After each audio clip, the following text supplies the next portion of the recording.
माई का बोल सच्चे दरबार की जयकारा गुरु गोरखनाथ का सच्चे दरबार की जय। जयकारा भैरव बाबा का सच्चे दरबार की जय। जयकारा रेणुका गुरु माँ का सच्चे दरबार की जय। जयकारा गुरुदेव का सच्चे दरबार की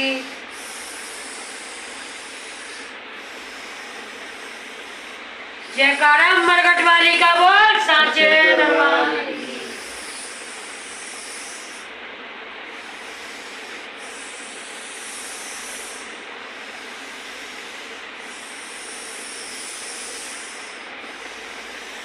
बोल बच्चा कैसी है बोल फिर बाबू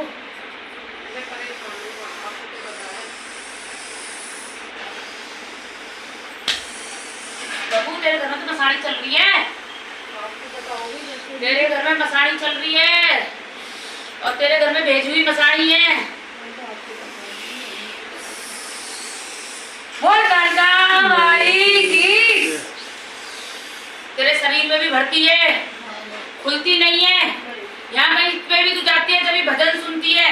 और तेरे शरीर पूरा भर जाता है मगर तेरा शरीर खुलता नहीं है तेरे घर में संकट पे संकट चलता ही रहता है कोई कार्य करो कोई कार्य नहीं होता है सबको हारी परेशानी शरीर में बनी रहती है और दर्द तो तेरे शरीर में हमेशा रहता है और दर्द भी ऐसा होता है जैसे किसी ने पकड़ लिया जैसे कोई पकड़ लेता है जो दब जाता है शरीर जैसे लठ बजाने का शरीर में दर्द होता है एक दर्द होता है जो एक अपना शरीर का बीमारी का दर्द होता है वो नहीं होता तेरे शरीर में वो होता है जैसे किसी ने लठ बजा दिए रात को अच्छी वाली सोते सुबह को शरीर में जगह जगह दर्द रहता है बोल मियां बाबा की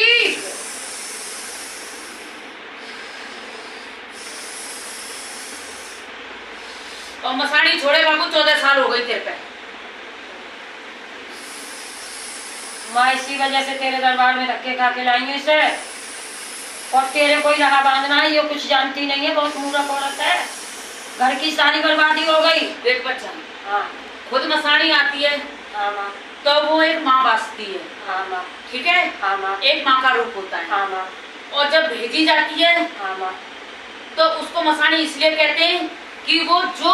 दूसरा बोलता है वो वही कार्य करती है अच्छा माँ अगर तुम्हारी बर्बादी के लिए भेजी है तो बर्बादी करेगी तुम्हारी मृत्यु के लिए भेजी है तो मृत्यु करेगी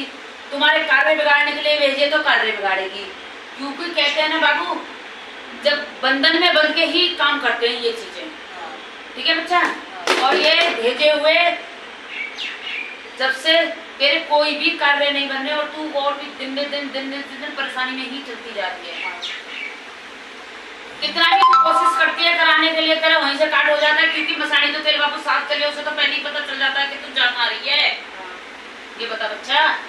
एक करा हुआ होता है करा हुआ घर तलक होता है बस मसाणी का भेजने का मतलब समझते हो अगर तुम घर में कुछ भी खा रहे हो वो भी उसे पता है कि तुम क्या कर रहे हो माँ एक बात बोलूँ आपसे नहीं आप बताओगे जब बोल सकती माँ तुम्हारे से बड़ा इस पृथ्वी पे आया कौन तुम तो माँ सबके काट संभालती हो और सबको सब कुछ देती हो दान करती हो रोटी देती हो माँ तुमसे ज्यादा बड़ा जमीन में कौन है बता दो आप मेरे लिए देख बच्चा हाँ माँ इंसान कितने पाँच हाँ 5 है जब तो ये हमारी उंगली 5 है ना हाँ 5 है माँ तो 5 तरह की तो है नहीं छोटी बड़ी है माँ ये बता छोटी बड़ी कोई दे रहा है सूखी रोटी माँ हाँ माँ कोई दे रहा है घी हाँ माँ और कोई दे रहा है दूध हाँ और कोई दे रहा है मृत्यु हाँ और कोई दे रहा है अपने तन की रोटी हाँ माँ मान ली तो हर प्रकार में अलग अलग पुजरी है ना हाँ अलग अलग पुजरी है ना हाँ जैसा जिसका भाव जैसा जिसका भाव है वैसे ही वो उसकी पूजा करेंगे ये बताओ और तुम्हें यही नहीं पता इन 5 में से तुम्हें देना क्या है नहीं हम जानते ही नहीं हम नहीं जानते मैंने वही तो बोला तुम्हें यही नहीं पता कि इनमें से देना क्या है हम जानते ही नहीं तो फिर वो किधर जाएगी माँ वो उधर ही जाएगी जिसके दरबार में भेजी गई है वो उसी के दरबार में और उसी का कार्य करेगी हाँ जैसे तुम्हारे बच्चे तुम्हारे कहने से करते हैं हाँ ठीक है हाँ ऐसे ही वो उसके कहने से करते हैं हाँ कि उसको मिल रहा है मिल रहा है। उसको उसका पेट वो भर रहा है सामने ये का बच्चा बाबू सावन के बाद तू मैया की एक सैनक लगवा और शमशान में ही सैनक लगेगी मसाणी की